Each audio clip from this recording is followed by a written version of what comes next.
What's up, people? It's day 3 for our weekly challenge, volume 46. We're playing an imp challenge with the robots, and it is a best 10 challenge as well. So that's our parameters, and our results look like they're okay so far. I think board 4 is a win for us. And board 1 is a question mark. I think we're not sure what the robot's going to do as far as their first response, but I think we're okay so far. So about almost halfway through. So let's start with this one. We know we're opening one spade. We're opening in third seat, so that this is a common response of Drury here. This is a hand I don't want to play game with, and here's why. My partner's a passed hand, and I have a bad 12. I'm relatively balanced. I'm as balanced as I can be with a 5-card suit. So here I'm just going to deny a good hand. I'm going to bid 2 spades. 2 diamonds is kind of the default. Hey, partner, I have a full opener. I'm just not sure what to do with. I really don't want to excite partner too much, so I'm just going to bid 2 spades and show a minimum hand, and here we've bought nicely. We're going to lose, looks like a heart, at least 1 club, a diamond, and then who knows? I mean, we might lose more than 1 heart too if they just duck this. Watch this. There you go. All right, so this is good for us. We're actually going to get a pitch over there possibly that could be, and then they're solving spades for us. That's nice. Wow, okay. Interesting. They just guessed that spade suit for us. We'll take it. So now we know lefty was void in that suit. And here we're going to kind of just play this like a little bit of no trump. I'm going to play low to the king. And I'm just going to solve spades. Here, I notice I don't have to trump anything in dummy, right? My hearts are just going to be good here. All right, so at this point, I'm going to play... I kind of want to play a club towards my hand. I'm going to do that first. And here we'll do this. Okay, that's not the best scenario there. Good, solve some diamonds for us. Let's go. And now we're just sitting pretty, folks. We get to play this queen of diamonds. And we'll cross over that king of clubs and pitch away our bad club over here on that nice diamond. So this shows you the power of letting the opponents lead suits for you. We don't really want to lead... Well, we really don't want to lead any of the suits. We don't want to lead hearts, clubs, or diamonds. And funny, they broke 2 out of those 3 suits for us. We broke the club suit ourselves. And we broke it in a way that was beneficial for us. If we had to take a club finesse, we were in the right position because the jack was, in fact, here. But we didn't have to do any of that because they solved diamonds and hearts for us pretty quickly.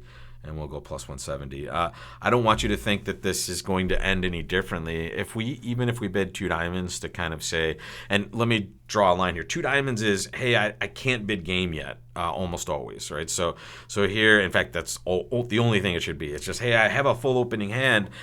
With your invite, I don't really want to accept that. If you just had like a solid good 14 or more, you would usually just be bidding 4 of your major, right? Because you know you have a fit and you know partner's inviting. So here, I'm certainly not going to accept, and in a best hand situation, I'm out, right? Okay, and just one slight detail in a human being situation. If you're playing with a good partner who knows how to Drury with, aggressive hands, you have a really good understanding of this situation, right? And you also know that partner will open their good 11s, right? So here, if you're seeing Drury, you're going to be a wider range, probably like a really good 8 to a deplorable 11. All right, let's take a look at the next hand. Ooh, okay, that's 18, I think. Yep. We're going to start with a diamond. Now, we fully intend to rebid 2-0, but don't freak out if partner does something different and you have to reconsider what you do. Meaning, if it goes a diamond past a heart, we would not be rebidding 2-0 trump, right? So don't make your second bid before you see what partner does. Here, it's perfectly normal to bid 2-0. Partner bids 3-0, which means they probably have exactly 4 spades. They would have new minored here. And, oh, wow, nice 9 count over there. Okay, let's count our winners. And this is a reminder for all of you. I have some declared decisions and defense decisions courses up already, and more are following in the next coming weeks. But they're great just practice sessions just like this. We're kind of going through the declaration and the defense of each of these hands and making the decisions as we go. And on this one, I would see I have 3 spades. I have 2 clubs for 5 and 2 diamonds for 7. I'm likely to get a heart trick either now or in the very near future for 8. And then where are my extra tricks going to come from? There's our process, right? Winners and what's our plan. We can maybe get 1 extra trick in spades and also 1 or 2 extra tricks in diamonds. Those are the only two places, considering we're probably going to take only one heart here, and we're either going to take it now or later, and we have to take it now, right? Never duck a card that's not a trick, right? So here, if you duck this, you might just get destroyed with a heart through the king now with the ace to your left. So you are forced to take this. As much as you might want to disrupt communication, they're not letting you do that. So we're done with that. Okay, here I'm going to cash the ace of diamonds only because if I'm getting really lucky, I want to prepare for that, right? So here I can just do that now and see what's happening. I didn't see anything good there, so I'm going to play a low diamond to the king. Again, preparing for something good. If the jack came out now or at this point, I'm going to be able to take an extra spade, and now I'm just going to have to hope it's 3-3, okay? So here I'm going to do that. I'm going to play the 10, and just because you see the jack doesn't mean that's good. I wish I was watching the spots. If the 9 of spades, I don't think the 9 of spades came out, but I'm not confident. But I'm going to show you how to deal with that as well. Here now, we still only have 8 tricks. Before I played this, I'm kind of doing a lot of this very quickly, but I want to mention before I decide what to do here, I'm going to look at where I stand. And here I've taken 5 tricks already. And what are my winners? Well, I have 2 more clubs for 7 and the king of diamonds for 8. I don't think the spades. If I was recognizing, if the 9 of spades is gone, I would cash that and that would be the end of it. But here, I'm pretty confident that's not good, so I'm going to take a finesse. And that's losing. Am I out of the woods or am I crushed here? Not necessarily, because now if diamonds break evenly, that could be my 9th trick. This is terrible right now, though, because they are getting to cash the spade in the hand that wins the diamond, and that makes me feel good that the 9 of hearts is out there. And now we just have to hope they only have a couple of hearts to take, and we can take the rest, but that's not appearing to be this case here. All right. Unfortunate, but we'll take the rest here. And let's take a little peek here at this hand and how we could do. Minus 50 never feels good. And here we are, right? So the spade lead would have been nice. That probably would have been a card some people would consider there, but the robot did a good job of avoiding it, right? So it goes heart. They really get off to the best possible lead here, and we just can't duck this, guys. We just can't do it, even though, as you can see, ducking it would probably be okay. We would block the heart suit for them, but it can't be in your mind here as something you want to do. And here we really can't trust what the robot leads anyway. So at this point, look at everything that's wrong for us, right? The spades not only aren't breaking, but the jack isn't one of the short ones, so we're not getting an extra trick there. The diamond finesse is off, and there's nothing we can do. We can't drop that.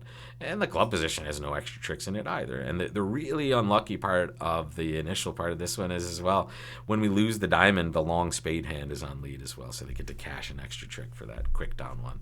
The diamonds breaking means that I guess if we play diamonds right here after this trick, I think we can make it if we play diamonds first, which in my opinion would be the worst thing to do.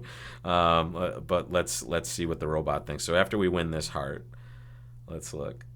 Yeah, and any diamond play, anytime we play diamonds before spades, we're going to do well. And the reason is we get to create that 9th diamond trick before they get to take that spade trick that we set up for them, right? So we kind of have to guess which suit is correct to play first.